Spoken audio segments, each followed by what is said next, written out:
지난 16일 국방부의 발표 대목 중에 이런 게 있었습니다. 당시 문재인 정부 청와대의 지침을 받아서 입장이 좀 변경됐다라는 대목입니다. 한번 들어보시죠. 국방부는 2020년 9월 27일 청와대 국가안보실로부터 사건 관련 주요 쟁점 답변 지침을 하달받아 시신 소각이 추정되며 정확한 사실 확인을 위해 공동조사가 필요하다고 함으로써 최초 발표에서 변경된 입장을 언론을 통해 설명하였습니다. 국방부의 브리핑 내용 중 논란이 됐던 대목인데 당시 청와대의 지침 하달로 입장이 변경된 부분이 있었다는 대목입니다. 그런데 문재인 정부 당시 월북이라는 해경의 발표 이후에도 무수히 많은 논란이 있었습니다. 스리퍼나 도박빚 등등이 사실과 좀 많이 다르고 설사 그렇다 해도 이걸 월북의 근거로 볼 수 있느냐라는 논란이었는데 국가인권위원회가 지난해 6월 이런 결론을 내리기도 했었습니다. 지적인데 국가인권위원회 함께 보시죠. 해경의 발표가 추측과 예단에 기초한 것이다. 사실에 근거한 객관적 발표라 볼 수 없다라는 국가인권위에 지난해 6월 지적이 있었다라는 보도도 나옵니다. 해경 중간 수사 결과 발표 중 도박 채무액이 2배 이상 부풀려서 발표됐고 월북 가능성에 대해 전문가 7명 중 1명만 정신적 공황 상태라고 표현했는데 이를 그냥 발표 내용에 그대로 포함시켰다라는 부분 등등에 대해서 해경의 발표, 문재인 정부 해경 발표는 추측과 예단에 기초한 거다. 객관적 발표라 볼 수 없다라는 국가인권위의 지난해 6월 지적도 있었습니다.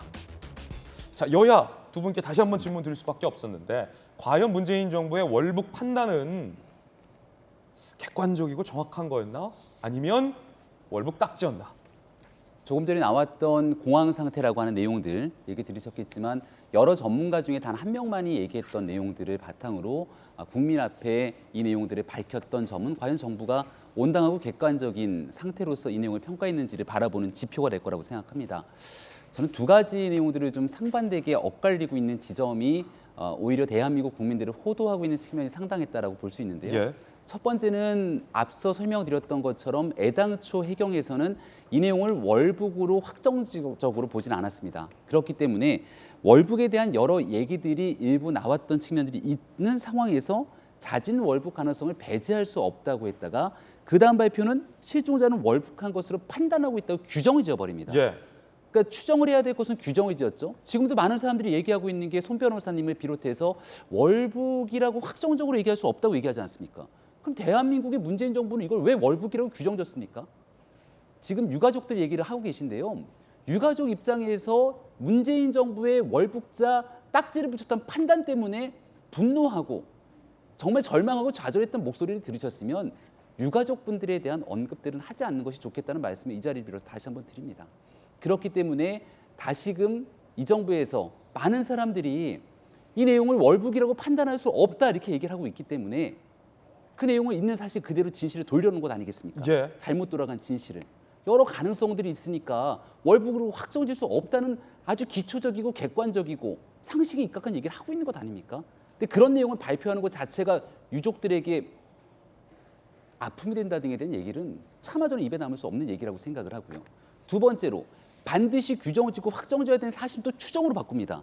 그 내용이 뭐냐면 이 사건으로 대한민국뿐 아니라 전 세계가 분노했던 건 구조해달라고 외치고 있는 한 시민에게 총격을 가하고 시신을 불에 태웁니다. 예. 그 내용이 확정적으로 보도가 다 되고 나는데 굉장히 충격적인 내용으로 북한에게는 정치적인 부담으로 돌아갈 수밖에 없는 일일 테고 대한민국에서도 김정은에 대한 그리고 북한에 대한 굉장히 안 좋은 여론들이 형성될 수밖에 없는 상황에서 앞서 얘기한 것처럼 시신 소각에 대한 확정이 아니라 이건 또 추정으로 바꾸게 되죠. 그러니까 정작 단정져야 될 것은 추정으로 가게 되고 사실이 아닌 내용들의 여러 가지 의견들이 종합되어 있는 것은 단정적으로 확정해서 월북으로 낙인 찍게 되는 이 상황에 대해서 어느 누가 대한민국 정부가 국민을 위해서 존재하는가에 대한 그 의구심을 표하지 않을 수 있겠습니까? 이 내용을 정상적인 상태로 되돌려놓고 하나씩 사실관계를 밝혀낼 필요가 있다는 얘기를 하게 된 것이고요. 윤석열 대통령 정부가 출범하기 전까지 지난 정부 과정 속에서 정말 원통해하는 많은 국민들의 목소리를 들을 수 있었습니다.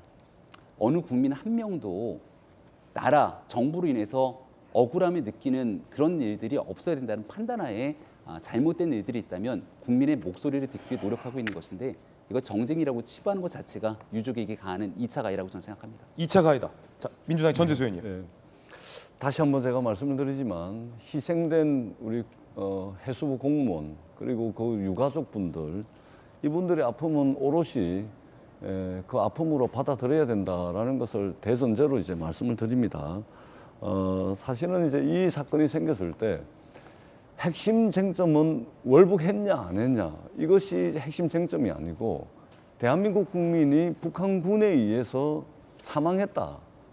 이것이 굉장히 핵심이었고 그때 당시 정부에서도 강력한 대북 규탄 성명서를 발표를 했고 저도 아직 기억이 생생한데요. 국회에서도 여야 의원들이 의견 수렴을 다 해가지고 대북 규탄 결의문까지 발표를 했습니다.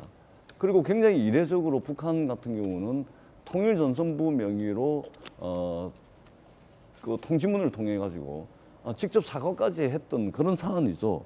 근데 지금 이제 엊그제 이제 해경 국방부에서 발표를 했습니다만 1년 9개월 전에 정부와 군과 해경이 밝혔던 그 증거 자료, 그 이상 새로운 증거 자료가 하나도 없습니다.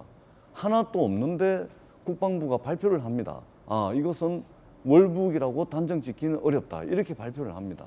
자, 그러면 국가 안보와 관련된 굉장히 민감한 첩보 내용을 발표를 하면 새로운 증거가 있거나 아니면은 문재인 정부가 이 월북이 아닌데 굳이 대한민국 국민이 월북했다라고 낙인을 찍어가지고 정권 차원에서 어떤 구체적인 이득을 얻어야 될 목적이 있었거나 뭐 그런 게 있어야 되는 거 아닙니까? 그런데 그런 새로운 증거는 하나도 없고 같은 증거, 같은 내용을 가지고 군의 해석이 틀려집니다.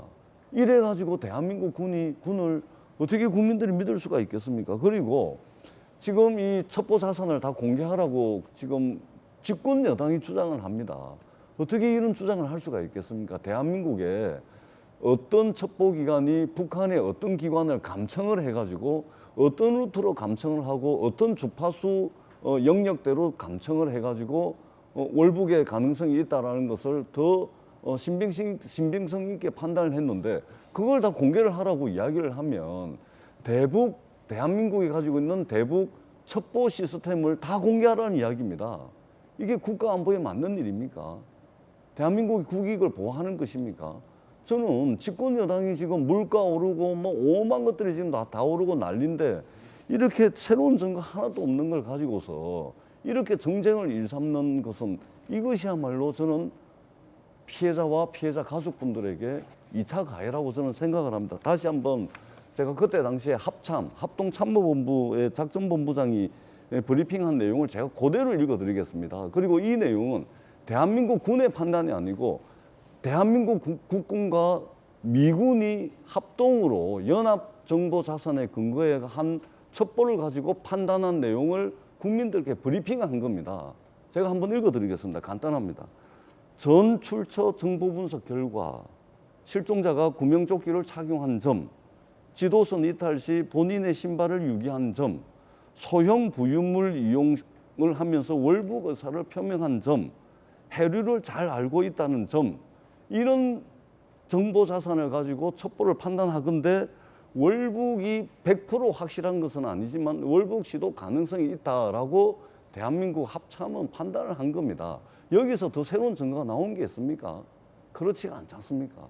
대한민국의 첩보 시스템을 적에게 전부 노출해가지고 대한민국 국익을 해치는 행위를 지금 집권 여당이 해서는 안 됩니다. 해야 될 더 급한 일들이 있다. 예. 이런 말씀을 제가 꼭 좀 드리고 싶습니다. 여야의 공방이 지금 들으셨던 것처럼 상당히 거셉니다. 서로 상대방을 향해서 2차 가해다라고 비판하고 있는 상황이고 판단은 우리 국민들께서 해주실 몫입니다.